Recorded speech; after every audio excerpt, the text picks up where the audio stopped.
안녕하세요. 리더십 전문가 변화 디자이너 허인무 박사입니다. 이번 시간에는 팀이나 팀워크를 언급할 때 약방의 감초처럼 등장하는 링겔만 효과에 대해서 말씀드리겠습니다. 기업의 대부분은 팀 단위로 일을 합니다. 팀 리더들의 주요 관심사는 팀 구성원 한 사람 한 사람의 능력과 노력이 낭비되지 않고 100% 발휘되어 성과를 향상시키는 것입니다. 팀원들이 협력과 상호 보완을 통해서 1 플러스 1이 2 이상이 되는 것이 시너지 효과라면 반대로 1 플러스 1이 2가 되지 못하는 것이 그 반대 효과가 나타나는 경우입니다. 이처럼 혼자서 일할 때는 100의 역할을 하는 개인들이 집단의 참여수가 늘어갈수록 성과에 대한 개인의 공헌도가 떨어지는 것을 링겔만 효과라고 합니다.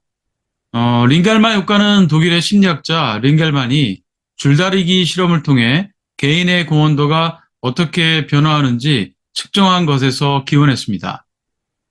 참여자 한 명의 힘을 100으로 잡고 줄다리기의 참가자 수를 2명, 3명, 8명 그룹으로 나누어서 힘의 합을 측정했는데요. 결과는 기대한 200, 300, 800이 아니라 2명으로 구성된 그룹은 예상했던 기대치의 93%, 3명의 그룹은 85%, 그리고 8명으로 이루어진 그룹은 49%의 매우 낮은 힘이 발휘된 것으로 나타났습니다.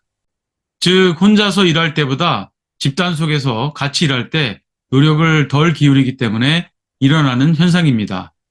이러한 링겔만 효과가 일어나는 원인은 두 가지 측면에서 생각해 볼 수 있습니다. 첫째, 팀에서 개인이 자신의 역할에 대한 의미와 가치를 발견하지 못할 때입니다. 나는 팀에 기여하는 바가 없어. 내가 없어도 팀이 잘 돌아가는데 이런 식으로 자신의 가치와 역할에 대해서 평가절하할 때 업무 의욕도 떨어지고 팀의 공동 목표를 위해 적극적으로 노력을 기울이지 않게 됩니다. 둘째는 링겔만 효과는 팀 내에서 개인의 잘못이나 공헌도가 잘 드러나지 않을 때 발생합니다. 팀원이 많아지면 많아질수록 팀 개인에 대한 성과평가가 어렵기 때문에 제대로 평가를 하지 않거나 평가제도 자체가 개인 성과만 반영할 때 팀 공헌에는 무관심하게 되어서 이런 현상이 나타날 가능성이 커지게 됩니다. 그렇다면 조직 내에서 링겔만 효과를 줄일 수 있는 방법은 무엇이 있을까요? 무엇보다 가장 중요한 것은 팀 리더가 공동의 목표 달성을 위해서 개인이 무엇을 해야 되는지 역할을 명확히 해서 팀의 목표에 대한 개인 몰입도를 높이는 것이 중요합니다. 예를 들어 라시 차트를 활용해서 역할과 책임을 명확하게 부여하고 다른 사람에 대한 의존도를 줄여서 그레이 존을 없앤다면 효과적일 수 있습니다. 라시의 RACI는 각각 R은 responsible로 실무 담당자, A는 accountable, 의사결정자, C는 consulted, 업무 수행 조언자, 마지막으로 I는 informed로 결과 통보자 역할을 의미합니다. 즉 하나의 업무에 대해 실무 담당자, 의사결정자, 업무 수행 조언자, 결과 통보 대상자와 같이 역할을 부여해야 하는 것을 말합니다. 링겔만 효과를 줄일 수 있는 또 다른 방법은 평가 제도에 팀 전체의 성과뿐만 아니라 구성원 개개인의 성과 평가까지 다 포함하는 것입니다.